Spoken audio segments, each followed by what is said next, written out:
Okay guys, this will be your class video on canning or preserving green beans.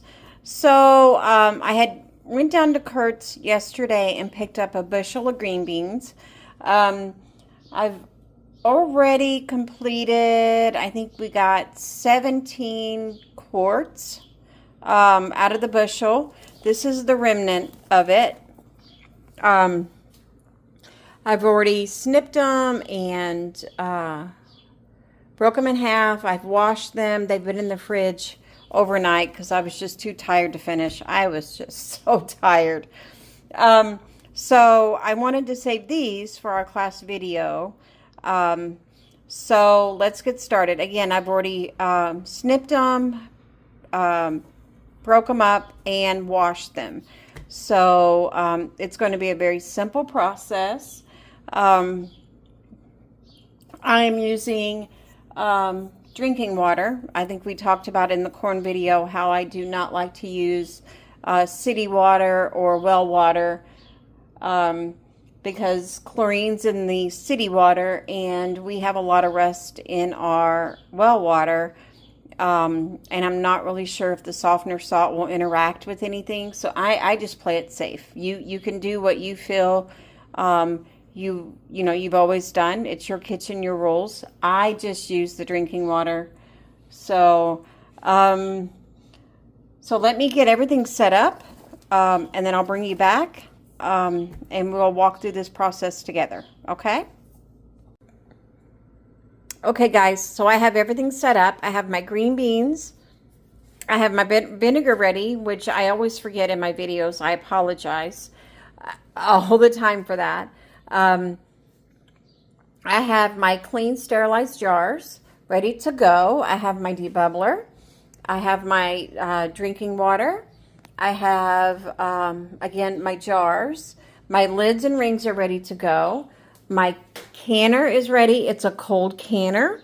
This is not going to be a hot canner, and this is also going to be a raw pack method. So we're not blanching or heating the food in any way. This is 1,000% cold pack. And then I have another canner here because I'm not really sure how many green beans or how many quarts I'm going to get from this little bit left of my green beans. And then since it's a 3-hour water bath, more than likely you are going to have to refill your canner halfway through the process, if not more. So I have a tea kettle ready to go. We want to make sure that when we're refilling our canner during the process that we are adding hot water back to our canner. We do not want to cool that process down at all. It's okay if it stops rolling boiling for 30 seconds or so. That's common. But anything more than that, you would have to start your time over, and we don't want to do that because 3 hours is a very long time to water bath. So just keep that in mind. Okay, so let me switch you around here and I will show you the process.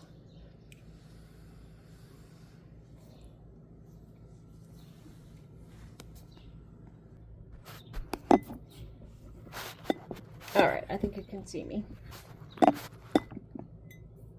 Okay, so all we're going to do is we're going to take our green beans. Again, they've been washed and cleaned, and they've set in the fridge overnight. I think I said in my last video, I did quite a few quarts of green beans last night. I bought a bushel from Kurt's, and I think I got 17 quarts done last night, and then I was just too tired to finish anymore. So, but it worked out great because now I have some to show you in the video, the class video. So, okay, so we're gonna put the green beans in the jar, obviously, and we're gonna tap them down because we want these to be as tight as we possibly can because green beans will shrink when you process. And I have extra padding here so I don't break my jar. And then I'm going to push them down in. Okay. So we want them, we want the jar as full as it possibly can be at the 1 inch headspace. Okay, same as corn. I don't want you to get confused. The product needs to be at the 1 inch, but the water needs to be at the 1/4, if that makes any sense. So everything together should be 1/4 headspace. So I'm going to push everything down in there. Again, we want it very, very tight, because what's going to happen during the processing, or when it's done and you pull these out, if you don't have them really packed tight in there, you're going to have about this much room of just water. So we want to make sure that we keep that at a minimum. So we're going to push that down in, okay? I saw a little spot on that one. I'm going to get rid of it.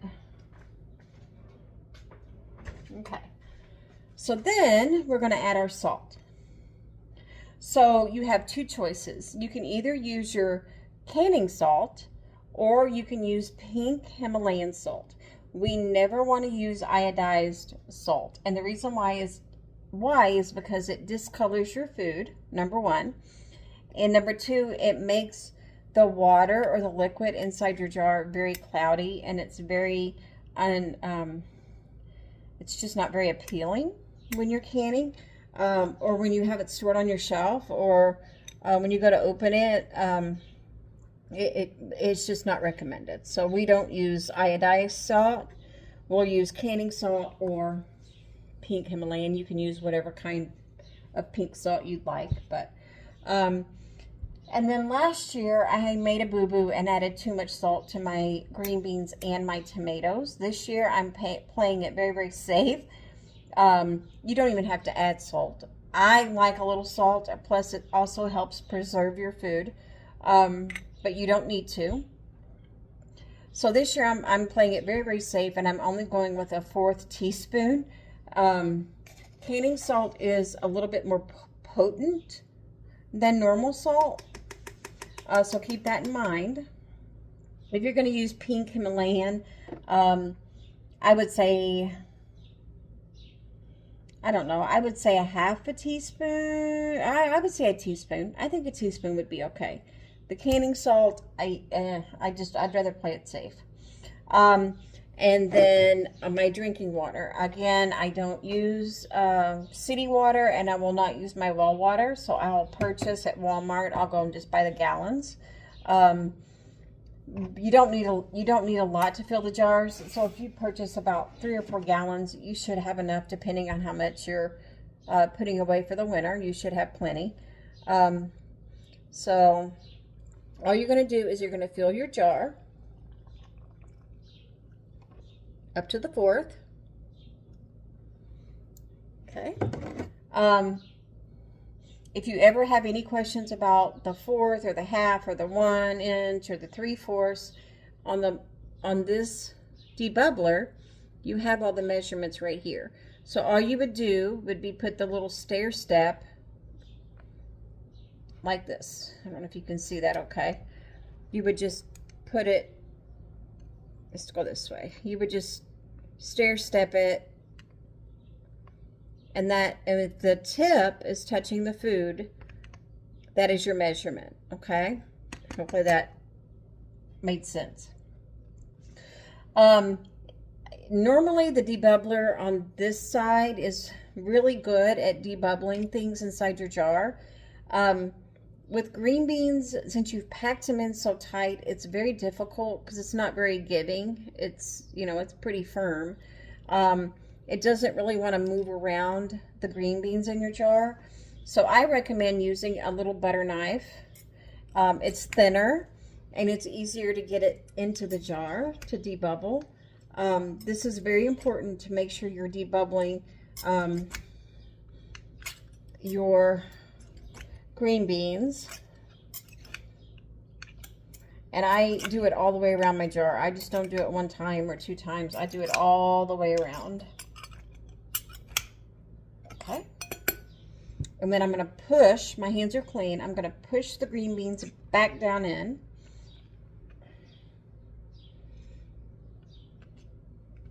And then I'm going to make sure that I have enough water up to my 1/4, which I don't. It did drop, and it always probably will when you debubble, okay? So you'll always have to add, more often than not, you'll always have to add just a trinkle or two more water.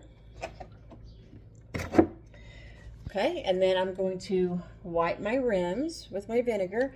You do not need vinegar with the green beans. You can use water or in a towel. You know, just to make sure that any of the little salt granules didn't actually drop on your rim of your jar. Yesterday I did a few with chopped onion and some chopped bacon that I had put in the bottom. And then you most definitely, if you want to do that method, you most definitely will need the vinegar because of the bacon. It's a little greasy. So then I have my lid. I'm going to put that right on top there. My ring, and we're going to do fingertip tight. Okay, so this one's ready to go. Doesn't that look pretty? So we're going to continue doing this. We'll see how many quarts I get, and once I'm done filling the jar, actually, you know what? Let's do one more together, just to be sure. It's pretty self-explanatory, but just in case. So we're gonna, again, my jars have been sterilized and they are clean.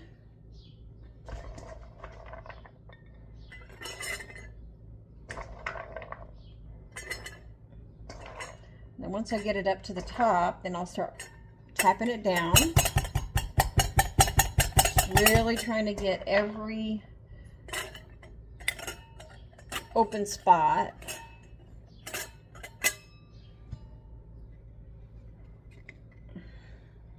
We're going to go up to the 1 inch. A little bit more in there.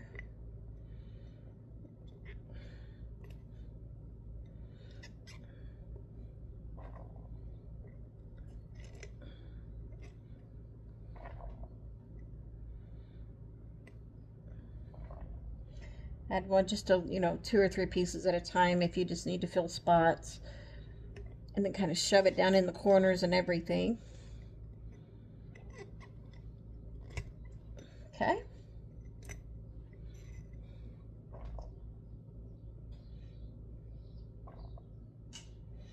And then we're going to add our 1/4 of canning salt, or you can do your pink Himalayan, and it's really to your taste, whatever you feel like your family would like or you would like.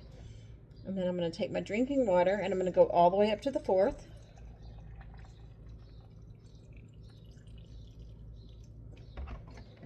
And then I'm going to debubble, and I'm going to go all the way around the jar. So food or product is up to the 1 inch on the green beans and the corn, and the water should come up with the product in the jar up to the 4th.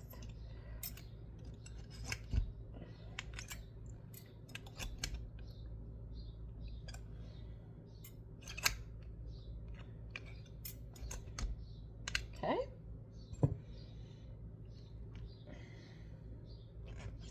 And just so you know, I did post a really informational video on our Facebook page about botulism and water bathing, non-acid or low acid foods. I highly recommend that you watch that video. She puts in some scientific reasons on why you can water bath anything without the fear of botulism. She said a lot of things that I have already said in class, but she just had more scientific things behind it. So I did post that. So if you get a second, please watch. So then I'm just going to trickle just a little bit of water in. There we go. Then I'm going to wipe my rims. And you don't have to use vinegar every time, but just for the purpose of the video, we're going to do everything step by step, okay? Okay? going to get our lid, our ring, and we're going to do fingertip tight.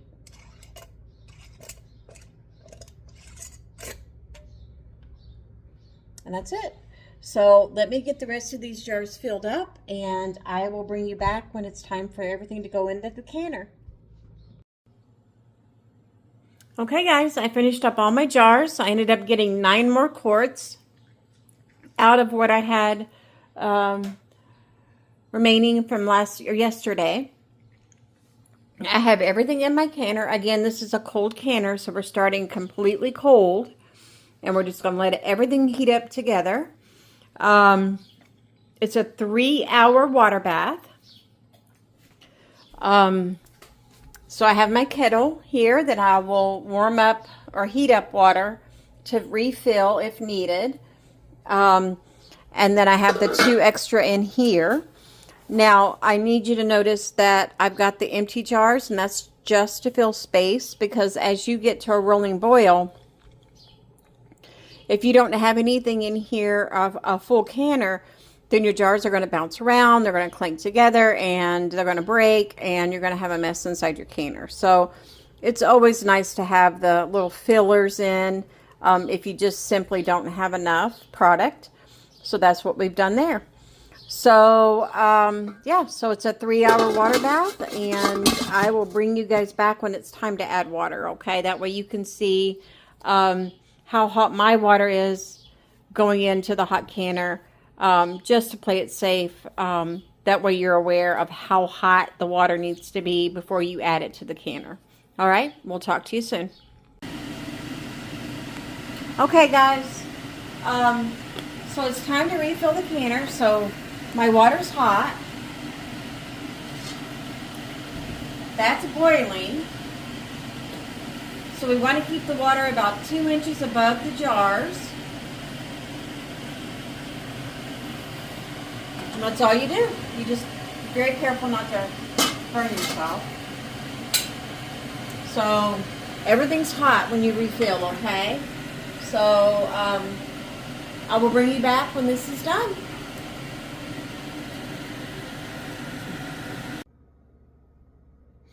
Okay guys, it's been 3 hours. Once the timer was done, I did allow them to sit in my canner with the flame off, or I turned off the heat on my electric canner and let them sit there for 5 minutes, no more, no less. I pulled them out, and this is what we have. But I want you to notice that the green beans are going all the way to the bottom because we pushed them down really, really tight. Can you hear the popping? There is one back there that, I don't know if you can see that, has some room at the bottom. This one here.